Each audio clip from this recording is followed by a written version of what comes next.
Magandang umaga po. Ito, papasok pa lang ako sa school. Parang maiksi lang yung klase namin ngayon kasi graduation sa mga unang batch ng class namin at saka yung mga naka-fast track. Pakauwi muna ako ng bahay pagkatapos ng klase, tapos para maligpit ko na rin yung mga gamit ko. Last day ko bukas sa work. Ilipat na ako sa kabila, bagong trabaho. Saka liligpit ko rin yung natuyong sampay. Ito, nandito ako sa Hamdan Center ng Maybay kasi ang layo na babaan ng bus. Medyo malayo yung lakar papasok sa eskwelahan. Ito,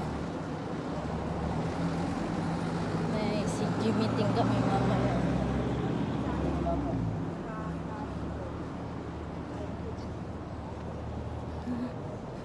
Mamayang hapon pa naman, mga 4 o'clock.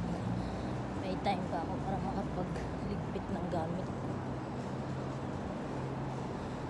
Bukas kasi busy ako. Wala akong time magligpit dahil general cleaning ako ng bahay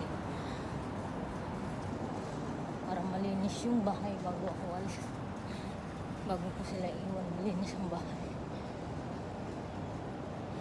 Ito, sa likod nitong Starbucks Hamdan, yun doon sa Tim Horton, kahilira yung eskwelahan namin. Bye muna guys, at tatawid akong highway. Bawal ang cellphone, bye.